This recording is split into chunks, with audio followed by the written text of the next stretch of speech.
Bonjour tout le monde. Ah, on n'est pas.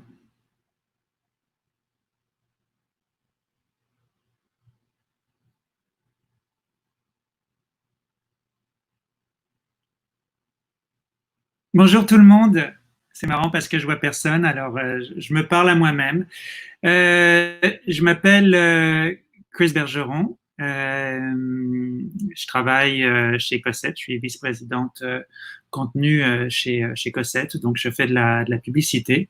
Et aujourd'hui, eh bien, on va parler un petit peu d'un sujet qui est en quelque sorte d'actualité parce qu'on parle beaucoup en ce moment dans les médias et sur les réseaux sociaux de la manière dont les minorités sont traitées au travail et dans certains secteurs, celui des coms, celui de la technologie. Et donc, ma petite expérience de femme trans a peut-être quelques enseignements qui pourraient être intéressants pour vous. Alors, j'ai une petite présentation pour vous. Je vais partager mon écran un instant. Hop, comment ça marche? Comme ça, bingo, hop, partager, excusez-moi. Hein, c'est généralement plus slick dans la vraie vie. Euh, et donc, voilà. Par contre, évidemment, je ne vois pas vos commentaires. Donc, ce que je vous propose, c'est peut-être que vous les fassiez au fur et à mesure. Et puis, on va parler peut-être, je vais être en monologue pendant une vingtaine de minutes. Et après ça, on pourra communiquer entre nous. Voilà. Donc, ça, ce sont mes handles des réseaux sociaux si jamais vous avez envie de discuter avec moi après. Perdre mes privilèges, c'est un petit peu donc l'histoire que je vais vous raconter. D'abord, avant de rentrer dans le vif du sujet, peut-être que je devrais commencer par une petite précision.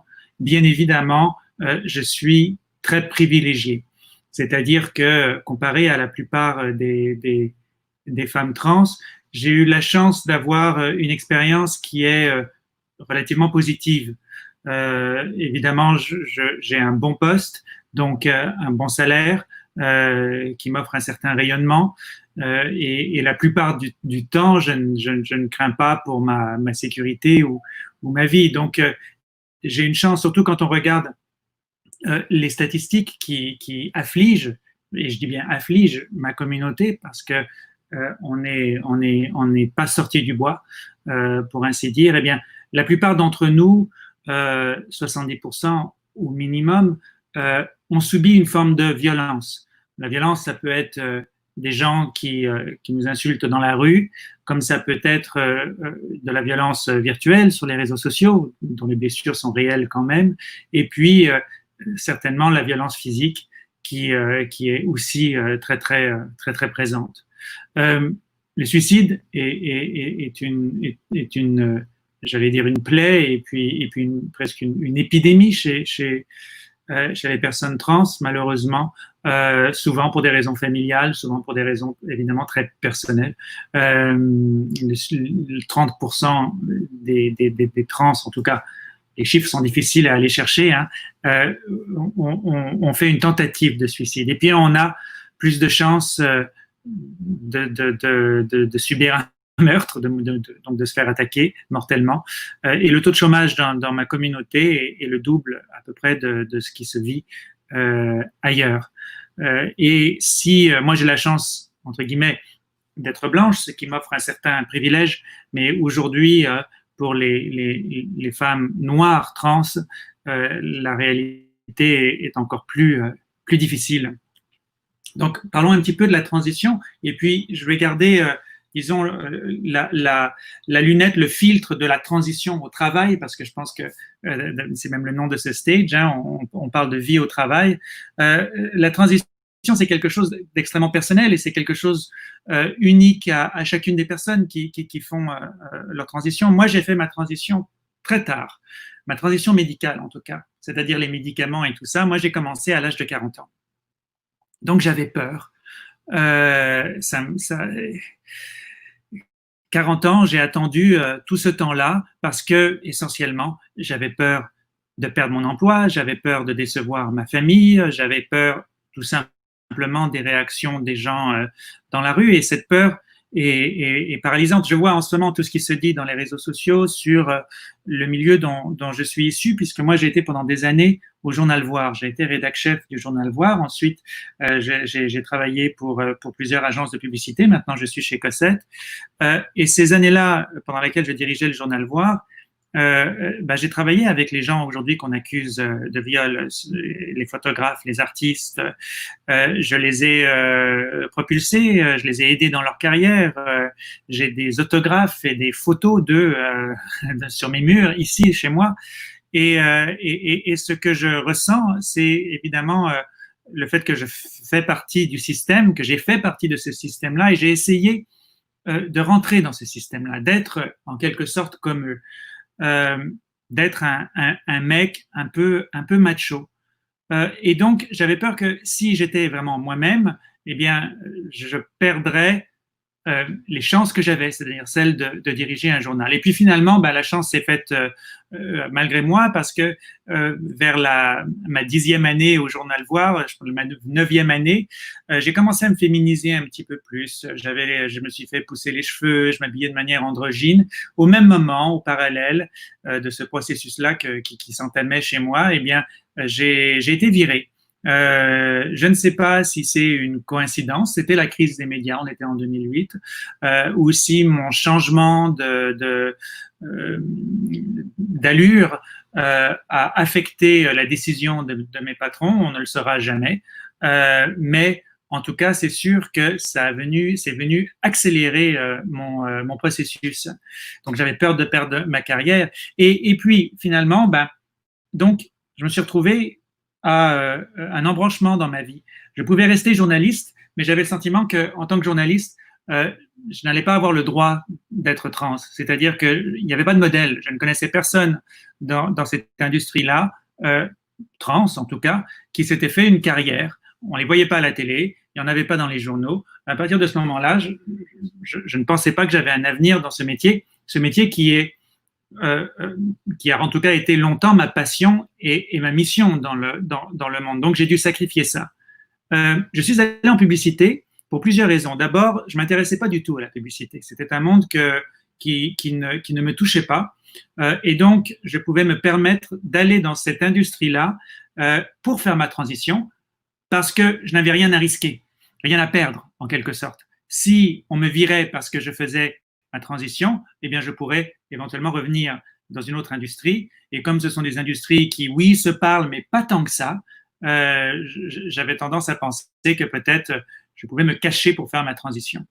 Je suis allé en publicité et finalement, j'ai eu une bonne surprise, c'est-à-dire que j'ai trouvé le milieu de la com, un milieu qui est ouvert, un milieu dans lequel il y a plein d'idées, un milieu foisonnant, et je m'y suis trouvé plutôt bien.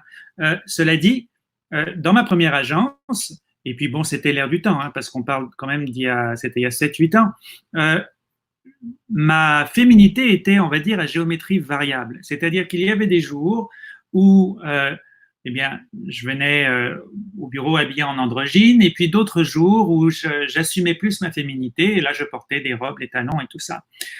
Ce qui faisait un petit peu la différence entre ces deux états d'être, entre guillemets, c'était la permission, en fait. Parce qu'il y avait des jours où je rencontrais certains clients et on avait tendance plus à me dire, pour celui-ci, fais attention, t'habilles pas trop de manière féminine. Pour celui-là, tu as le droit d'être qui tu es. C'est un petit peu comme dire à quelqu'un, ne sois pas trop noir. Donc, mon identité était quelque chose qui se discutait dans les couloirs, dans les départements des ressources humaines. C'était un sujet de conversation et il fallait que je négocie mon identité. J'ai même eu à certaines occasions, on m'a interdit d'aller dans les toilettes des femmes, par exemple, pour ne pas choquer certains clients ou même peut-être certaines employées, sans toutefois m'offrir une alternative, une toilette non gérée, non genrée, ce genre de choses. Le confort n'est pas maximal dans ce genre de situation-là parce que bien évidemment, on passe sa vie à réfléchir à son identité et à essayer de se tailler une place et on vit à travers le regard des autres, ce qui est franchement très dommage. Donc, au fond du compte, au fond des choses, je travaillais au plaisir des hommes hétéros. C'était eux qui me disaient, mes patrons, parce qu'en publicité, on ne va pas se le cacher, ce sont essentiellement des hommes qui dirigent ces boîtes-là, des hommes blancs hétéros pour la plupart. Je travaillais à leur plaisir. C'est eux qui mettaient les balises de mon expérience, en quelque sorte. Bon, finalement, mon premier emploi en publicité, c'est plutôt mal terminé parce que j'ai été viré. Ce qui a été une chance pour moi. Moi, à chaque fois que je me fais virer, je rebondis plutôt bien. Et en fait, c'est une occasion pour moi de, comment dire, d'aller plus loin dans ma démarche d'authenticité, en fait. Parce que plus j'avance, moins j'ai à négocier, plus je suis moi-même. Ça voilà, interdit de pipi, je vous ai parlé un petit peu de cette situation-là où on m'avait interdit d'aller dans les toilettes et donc il fallait que j'aille dans les toilettes d'un autre bureau, ce qui est difficile parce que en effet, quand on est face à ce genre de situation-là, eh bien, qu'est-ce qui se passe? C'est très difficile d'avoir les meilleures idées, c'est très difficile d'avoir la tête claire pour bien répondre aux clients quand on pense à des choses aussi essentielles et aussi basiques. Où est-ce que je vais faire pipi tout à l'heure? Donc, comment dire? Les choses ont changé, en tout cas, heureusement, et je ne jette pas la pierre à mes anciens employeurs. C'est pas ça le but de ma démarche. Mais c'est sûr que ça vient souligner un petit peu tout ce qui se dit dans les médias en ce moment. L'écoute, c'est quelque chose d'extrêmement important. J'ai quitté donc cet emploi-là, ou plutôt cet emploi m'a quitté, et j'ai entamé la vraie démarche de transition. C'est-à-dire d'abord, j'ai commencé, comme j'étais pigiste, à vivre entièrement en femme, et puis j'ai trouvé une boîte, Cossette, que j'aime beaucoup, dans laquelle j'ai rencontré des gens très empathiques par rapport à ma situation. Ce qui m'a amené à faire un suivi psychologique et donc éventuellement un suivi médical. Quand on fait son suivi psychologique pour pouvoir faire une transition, eh ben, ce qu'il faut faire, c'est signer un papier dans lequel il y a toutes sortes d'effets secondaires assez intenses. On raconte, voilà, on peut avoir des caillots sanguins, on peut avoir toutes sortes de risques de cancer, etc. Je vous épargne tout ce qui va dans une transition médicale. C'est un petit peu l'État qui se dédouane. Donc on signe ça. Et ce jour-là, j'avais vraiment l'impression de quitter le Boys Club avec joie en même temps, mais de quitter le Boys Club et de rentrer dans autre chose. Et quand on commence cette transition, ben évidemment, on vit à travers le regard des autres. Et moi, dans la rue, c'est flagrant. Je fais 1m80, 1m90 en talons, et j'en porte souvent.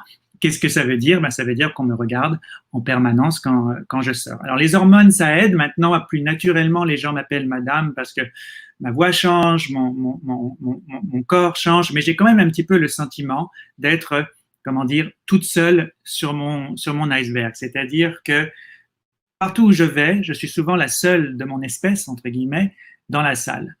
J'ai très peu de confrères et de consoeurs, de gens trans. J'en vois peu dans le monde du travail. Et pourtant, les gens trans sont généralement plus diplômés. Ce sont des gens qui ont toutes sortes de talents. Et je suis souvent seul. Et à force de donner cette conférence que je vous partage en ce moment, je la donne sur plusieurs scènes. J'ai donné beaucoup aux États-Unis, devant des petites salles ou devant des assemblées de 2-3 000 personnes. Et puis, plus je parle, plus j'ai l'impression de me séparer de vous, le mainstream. C'est-à-dire qu'il y a une espèce d'effet très intéressant. Les gens qui font partie des minorités sont souvent vus comme des porte-paroles. Et à force d'être porte-parole d'une certaine marginalité, peut-être qu'on se marginalise aussi. Sur les réseaux sociaux, c'est pas super la joie non plus. Je reçois énormément d'insultes. J'ai reçu certaines menaces de mort. J'ai reçu des insultes très pointues, des choses qui font mal. On apprend à vivre avec, malheureusement. Je prends le temps de répondre souvent quand on m'insulte. La bonne nouvelle, c'est que ces temps-ci, j'ai l'impression que bizarrement, ça s'est un petit peu calmé. Peut-être que les paroles se libèrent aussi du côté, je dirais, positif des choses, ce qui vient, je l'espère, peut-être avoir un impact disons, comment dire, qui vient ralentir les ardeurs des méchants, peut-être, je ne sais pas. En tout cas, ces temps-ci, je vois moins de messages haineux, c'est cause d'optimisme, mais c'est toujours là en filigrane et ça arrive dès que je prends dès que je prends la parole, à peu de choses près. Et ça, évidemment, c'est amplifié par tout ce qu'on entend dans les nouvelles, hein, les attaques fréquentes aux États-Unis depuis le début de l'année. Il y a eu une trentaine de femmes trans noires qui ont été abattues dans des conditions inimaginables. Et partout dans le monde, eh bien, il y a des gens comme moi, qui subissent la violence. Et c'est une violence qui est souvent institutionnelle et institutionnalisée. Même aux États-Unis. Alors, il y a eu là récemment aux États-Unis une très belle victoire livrée par la Cour suprême, c'est-à-dire que les gens aux États-Unis maintenant sont protégés, les gens de la diversité sexuelle, mais c'est pas le cas, par exemple, pour la santé, parce qu'il y a une loi qui vient un petit peu défaire ça, qui vient d'être passée aussi. Donc la bataille, elle est pas gagnée. Sinon, ça va. C'est un petit peu downer ce que je suis en train de vous dire. Évidemment, c'est lourd tout ça.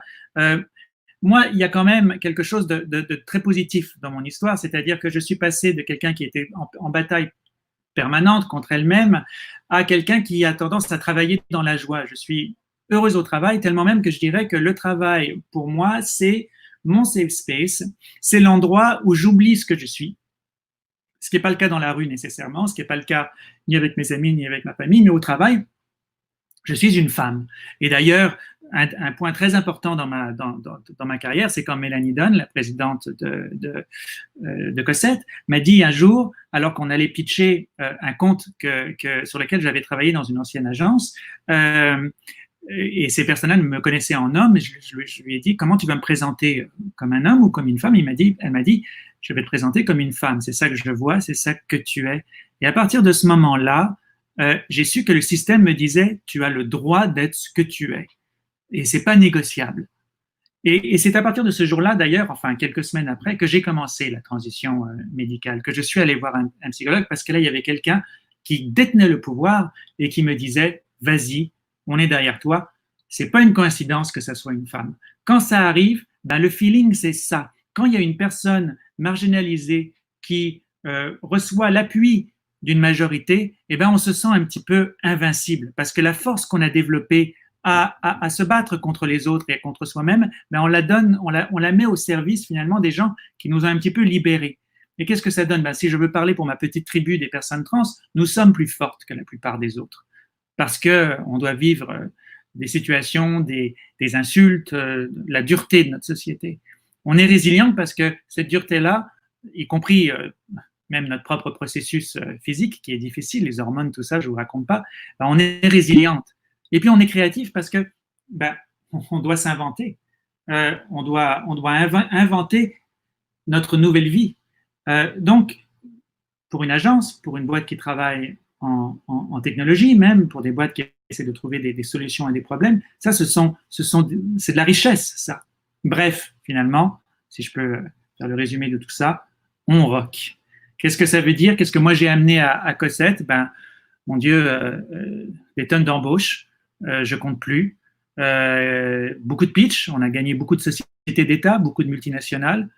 Au moins une bonne trentaine de prix, probablement plus, et puis aussi des prises de parole, c'est-à-dire que je parle beaucoup pour la diversité dans toutes sortes de tribunes, et c'est sûr que ça a un effet positif sur la manière dont on voit notre agence. Mais au-delà de la perception, ça a un effet intéressant à l'intérieur de l'agence. Moi, je travaille beaucoup plus. Ce qui m'intéresse plus, c'est comment on s'organise à l'interne. Je m'en fous, moi, de parler à l'extérieur, comment on est perçu et tout ça, ça m'intéresse pas.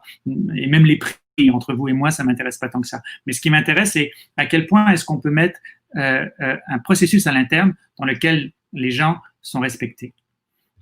Donc, offrir de la sécurité, en fait, aux employés. Petit guide de gestion, il nous reste quelques minutes, de gestion queer, c'est-à-dire de gestion pour des gens comme moi. Mais je pense que ça s'étend finalement à toutes les marginalités et toutes les minorités. Ben, notre lutte, nos voix. Hein, quand on voit beaucoup de marques en ce moment qui s'expriment sur Black Lives Matter, sur Pride, etc., et qui essayent de se donner bonne figure. Et vous savez quoi? Laissez les mots aux personnes qui les maîtrisent. C'est très important que ce soit les personnes des minorités qui parlent d'abord, et puis vous suivrez. 2, l'écoute avant tout. Avant de parler, avant de se dire qu'est-ce qu'on doit dire sur ce sujet-là, comment on doit se positionner et tout ça, ben, la première chose à faire, c'est écouter les gens. Euh, Moi, je l'ai fait de manière très personnelle là récemment pour Black Lives Matter. J'ai appelé toutes sortes de nos collègues de couleur, les uns après les autres, juste pour voir, quoi. Pas de manière officielle, là, juste après le travail, prendre une bière, puis. Et ce que j'ai entendu était terrible. Euh, et on ne peut pas se mettre à la place des autres. C'est pas vrai. En fait, il faut vivre les choses. C'est ça que j'ai appris dans ma transition. C'est que la marginalité, c'est quelque chose quand on est. Moi, j'ai vécu la vie d'un homme straight blanc. Je ne pouvais pas imaginer ce que c'était d'être marginal. 3, célébrer la dissonance. Alors, dans nos univers, qui est l'univers de la technologie et l'univers des startups et l'univers de la com et tout ça, ça se ressemble beaucoup. Et le fit culturel est quelque chose de très très positif. Ben c'est de la merde le fit culturel. On s'en fout du fit culturel. Ce qu'on veut, c'est célébrer la dissonance. Des gens qui ne se ressemblent pas, mais qui vont dans le même chemin, bien évidemment, hein, qui travaillent pour les mêmes objectifs. Mais quand vous allez engager de la diversité, là, vous allez avoir des gens qui ont des backgrounds différents, des gens donc qui ont des expériences différentes, et donc qui arrivent un petit peu à comment dire, qui ont des approches différentes sur les problèmes, n'est-ce pas, qui voient les problèmes de manière différente, et donc leur grille d'analyse n'est pas la même. Donc il faut célébrer cette dissonance-là. C'est pas grave qu'autour de la table, les gens ne pensent pas la même chose, et même s'engueulent un petit peu. 4, oui aux traitements spéciaux, mais non aux ambitions réduites. Le traitement spécial, c'est quelque chose d'extrêmement important et je l'ai vécu. Moi, ça m'est arrivé de ne pas pouvoir aller au travail parce que j'étais trop fatigué à cause des hormones. Ça m'est arrivé j'ai fait un burn-out, par exemple. Ça m'est arrivé de devoir prendre du temps pour aller à l'hôpital, pour aller, là je prends du temps pour vous parler, et en même temps, ben, mes patrons, je partage les mêmes ambitions que tout le monde. On me donne les mêmes objectifs que les autres, ceux de gagner des comptes, ceux de faire de la meilleure création possible, celle de shiner, entre guillemets. Donc, c'est les mêmes ambitions, mais en effet, comme mon expérience est différente, eh ben, j'ai droit à un petit traitement spécial. Et c'est pas mal, en fait, parce que ça achète une certaine reconnaissance. Et puis, si jamais il y a quelqu'un comme moi dans la salle virtuelle, ben, je leur dirais ceci. Surtout aujourd'hui, je crois que c'est important. On nous jette souvent un livre à la tête, vous imaginez duquel je parle. Et ben, dans ce livre, il y a cette phrase: pardonnez-leur car ils ne savent pas ce qu'ils font. Et je crois que c'est ça qu'on doit faire, en fait. Pardonner, dans la mesure du possible, ceux qui nous ont fait du mal. En tout cas, ne pas se balader avec un sac d'amertume et avoir foi dans l'avenir, parce que tout ce qu'on voit en ce moment, c'est quelque chose de positif, je crois, pour nous les minorités. Les choses changent, on a le droit de parler, on a le droit de s'exprimer, et j'ai bien l'impression que pour la première fois depuis bien longtemps, on nous écoute. Alors voilà. Ça... Quel conseil donnerais-tu à une jeune qui a de la misère à accepter son identité ou sa marginalité? Un peu de patience, se trouver des alliés, c'est-à-dire la conversation, c'est quelque chose d'hyper important. Comment est-ce qu'on peut avoir quelqu'un, essayer de trouver quelqu'un qui va écouter et qui va t'appuyer. Moi, c'est comme ça que j'ai avancé, en fait. J'ai trouvé des gens qui étaient sympathiques avec moi, qui ont pris le temps de m'entendre. Voilà. Est-ce qu'il y a d'autres questions? Lorsque vous vous sentez isolé ou seul, au féminin, s'il vous plaît, quelle pratique avez-vous adoptée pour traverser les moments difficiles? Je crois que la parole, en fait, la conversation, la parole, c'est quelque chose d'absolument essentiel. J'aimerais dire la méditation, le sport et tout ça, mais en fait non, parce que je travaille tout le temps. Alors voilà, et l'écriture. Je suis en train d'écrire un roman qui va sortir dans quelques mois. Alors l'écriture aussi, c'est quelque chose d'important. Je crois qu'avoir une pratique artistique, c'est utile. Que peut-on faire pour démontrer notre empathie envers les collègues trans ou queer? Je crois que c'est bien de demander aux gens comment ça va et puis de leur demander est-ce que tu as besoin d'aide? Est-ce que je peux t'aider d'une manière ou d'une autre? Exactement comme vous le faites en ce moment. La réponse, elle est chez les gens en fait. Hein. Donc, probablement que des gens qui ont besoin d'aide, si vous allez les voir, ils vous parleront. Sinon, les ressources humaines aussi doivent envoyer des messages. Par exemple, chez nous, il y a un programme d'assurance pour les personnes trans. Il y a un congé de transition. C'est-à-dire que je peux partir faire une opération et revenir sans perdre mon emploi. Merci, c'est gentil. Est-ce que c'est presque fini, j'imagine? Ah, il nous reste encore quelques minutes. Est-ce qu'il y a d'autres questions?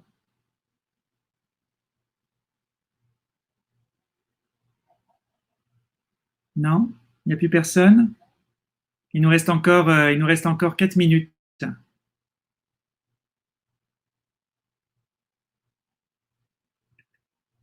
Bon, bah écoutez, si je suis seul, plus de questions, mot de la fin. Bon, bah voilà. Je pense que c'est tout. À la prochaine. Merci de m'avoir entendu. Allez, bon après-midi.